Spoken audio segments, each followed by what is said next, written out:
नमस्कार, मैं अनिल श्रीवास्तव, श्रमिक नेता बिहार। कुछ दिन यानी 22 जनवरी को पूरे देश में एक राम धुन बज रहा था। पूरा हल्ला प्रचार, हर जगह राम, जय श्री राम, जय श्री राम। मंदिरों में,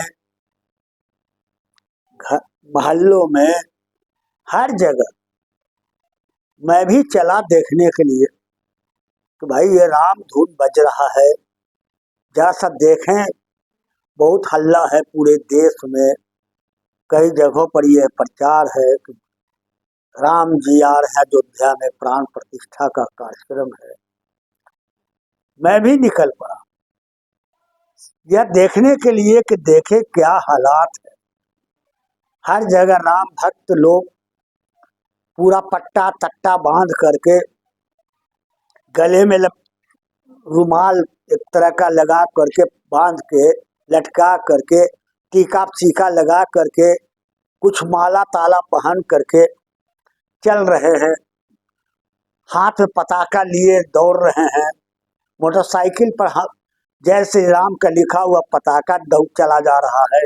कोई टेम्पो पर लेके जा रहा है। मैं पूरा गया शहर के कई हिस्सों को भ्रमण करते हुए, देखते हुए आ रहा था। इसी बीच में मैं एक मोटरसाइकिल पर देखा कि पताका लगा हुआ और उस मोटरसाइकिल वाले वहां खड़ा थे। मैं पूछा, पताका को देखा, उसमें लिखा हुआ था जय श्री राम। लंबा चौड़ा पताका, लगता है कि 3 फीट 2 फीट से कम नहीं होगा। पीछे डंडा में लगा करके वहां पर खड़ा होकर देखा उसको। फिर इसी बीच में एक दूसरा पताका आया मोटरसाइकिल से, उसमें लिखा हुआ था हिंदू। पताका में लिखा हुआ था हिंदू। अब हम यहाँ पर सोचने को विवश हो गए कि एक पताका जय श्री राम और एक पताका हिंदू। भाई जय श्री राम भी हमको समझ में नहीं आया कि हम जो बचपन में सुना करते थे, हमको बताया जाता था सीताराम सीताराम कहो। तोता को भी पाल करके लोग लाता था, रखता था घर में, तो उसको कहता था सुबह सुबह सीताराम सीताराम सीताराम सीताराम। लेकिन यहाँ तो लिखा हुआ है जय श्री राम। सीता जी कहाँ गई, ये हमको समझ में नहीं आया। तो मैंने उस लड़के से पूछा, बाबू इसमें सीता कहाँ लिखा हुआ? सीता क्या राम जी की पत्नी नहीं है? तो नहीं नहीं, इसमें तो जय श्री राम लिखा हुआ है। हम श्री राम जी क्या, राम जी कौन, बिना सीता के थे? वह सीता तो 14 बरस तक राम जी के साथ वनवास कटी, राजा की बेटी थी। राम जी जिसके लिए हे सीते करते रहे, न जाने कितने लोगों की हत्या भी हो गई उसी क्रम में। जटायु की भी हत्या हो गई और कई लोग मारे गए उसमें। वह सीता के खोज में राम जी भटकते चले गए और किसी तरह से रावण से युद्ध करके सीता जी को वापस लाए। सीता कहाँ गए? हम लोग को पढ़ाया जाता था रघुपति राघव राजा राम, पति तपावन सीताराम। तो सीता कहाँ से गायब हो गई? हम उस बच्चे से पूछा कि सीता का नाम नहीं है, तो नहीं हमको तो यही दिया गया झंडा। किसने दिया यह बात पता नहीं, कौन दिया ये पता नहीं। महिलाओं को देखा कि खूब हर्षोल्लास के साथ अट्टा पट्टा बांध करके मंदिरों में कई महिलाओं को ले करके जय श्री राम जय श्री राम जय श्री राम जय श्री राम जय श्री राम। अरे भैया, सीताराम बोलने में क्या हुआ? महिलाओं को ये समझ में नहीं आया कि पत्नी छूट करके, छोड़ करके जय श्री राम रट रहे। अगर यही बतिया सीताराम कहते तो कौन गुनाह हो जाता। लेकिन औरतों को भी समझ में बात नहीं आया। जय श्री राम जय, क्या राम जी बिना सीता के थे? ये तो पूछना चाहिए उनसे, उन लोगों को भी जानना चाहिए जो झंडवा लेकर के उड़ रहे थे, पटवा बांध करके। भैया जय श्री राम काहे लिख रहे हो? जय श्री सीताराम लिखो ना। हम सीताराम सीताराम कहेंगे, ये चीज है। फिर दूसरा को देखा जो हिंदू की बात कर रहे थे, तो हमको अचानक याद आ गई कि हाल फिलहाल शंकराचार्य जो धर्म, हिंदू धर्म ग्रंथों के गुरु कहे जाते हैं, उन्होंने कहा था कि 22 जनवरी को राम जन्म भूमि और राम लाला का प्राण प्रतिष्ठा नहीं होना चाहिए कार्यक्रम, इसको रामनवमी में किया जाए। ये शंकराचार्य का कथन हमको याद आ गया कि जिन्होंने इस बात को दावे के साथ कहा कि मुहूर्त नहीं है, नहीं करना चाहिए, लेकिन बावजूद ये जो है सो लोग 22 जनवरी का कार्यक्रम में शामिल थे। ये हमको भी समझ में नहीं आया कि एक हिंदू के धर्म गुरु कहते हैं कि 22 जनवरी का मुहूर्त नहीं है। जिस हिंदू धर्म के गुरुओं के द्वारा ही या पंडितों या ब्राह्मणों के द्वारा ही हर विधि व्यवहार किया जाता है हिंदू धर्म में, मैं भी करता हूँ। मेरे भी 3 बेटी की शादी मैंने किया, भतीजा का भी शादी किया, भतीजी का भी किया। हर जगह ब्राह्मण आए, अब अपने रस्मों रिवाज के हिसाब से उन्होंने काम किया। मैं विरोध तो नहीं किया कभी, चाहे हम माने चाहे नहीं माने अलग बात है, लेकिन हम विरोध तो नहीं किया, हर चीज किया। इसलिए किया कि कृष्ण ने भी कहा है कि गुरु गोविंदा दो खरे काहू लागू पांव, बलिहारी गुरु जो गोविंदा को दिए बताए। कृष्ण ने भी इस बात को स्वीकार किया कि गुरु सबसे महान है। तो शंकराचार्य अगर गुरु है हिंदू धर्म के, तो उन्होंने जो बताया हमको बचपन में, जो लोगों ने सिखाया कि आप हिंदू हो, इनके धर्म के गुरु फलाना पंडित है, और ये राम जी हैं, ये कृष्ण जी हैं, ये महादेव जी हैं, ये पार्वती हैं, ये सीता हैं, ये लक्ष्मी हैं, वगैरह वगैरह। आज उनके गुरुओचार्य ने, शंकराचार्य ने जो कहा कि नहीं, ये धर्म अभी मान्यता नहीं दे रहा है कि 22 जनवरी को आप पूजा करो, बावजूद लोगों ने उसमें शामिल हुआ। तो हमने उस बच्चे से पूछा कि हैं शंकराचार्य तो विरोध किए हुए हैं, हमको ये सब पता नहीं लेकिन हम चलो हवा बहाई गई। किसने हवा बहाया?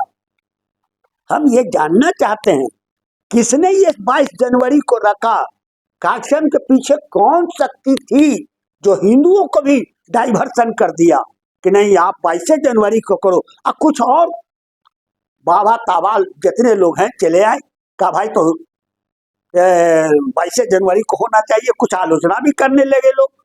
लेकिन जो सत्य पर अडिग रहा शंकराचार्य, जिन्होंने 22 दिन तक कोर्ट कचहरी में मुकदमा में बहस किया, प्रमाणित किया कि यही राम जन्मभूमि है अयोध्या के नगरी में, और उनके बातों का अवहेलना करके लोगों ने अपनी तरफ से करवाया कि नहीं भाई ये जो है तो माननीय प्रधानमंत्री जी ने कहा है, माननीय प्रधानमंत्री जी का प्रोग्राम है, इसलिए तो हम बात पूरा मानेंगे। ये सारे लोगों के पीछे तंत्र कौन है? तो भाजपा, आरएसएस, बजरंग दल, विश्व हिंदू परिषद के लोग, जो इस तरह के चारों तरफ बात फैलाए पूरे देश के अंदर, और फैलाने के बाद वह इस तरह का कार्यक्रम कराए। और भारत की जनता, कुछ वैसे लोग जो इस तरह के भाग गए। मैं जानना चाहता हूँ, मैं ये जानना चाहता हूँ कि मैं भी एक हिंदू हूँ, आप बताओ किसके बात को हम सत्य माने।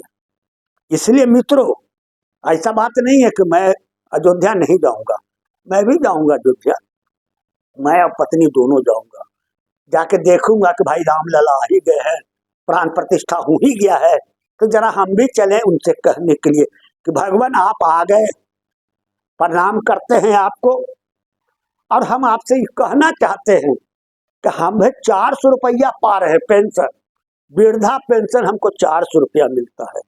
400 रुपया में पार्ले जी बिस्कुट तो होबे न करेगा, दू प्राणी के भर महीना का भोजन भात कैसे चलेगा? रोजी रोटी, कपड़ा और मकान, किराया पर भी हम रह रहे हैं, कैसे पूरा होगा? कुछ ऐसे भी लोग हैं देश के अंदर में जो 80 करोड़ से ऊपर लोग गरीबी रेखा से नीचे हैं, जिनके जेब में 20 रुपया भी नहीं है खर्च करने का। कैसे ये निदान होगा? हम जानना चाहते हैं प्रभु कि 2014 में माननीय प्रधानमंत्री जी ने कहा था, जो भाजपा से रिलेटेड हैं, कि 2 करोड़ बेरोजगारों को रोजगार देंगे।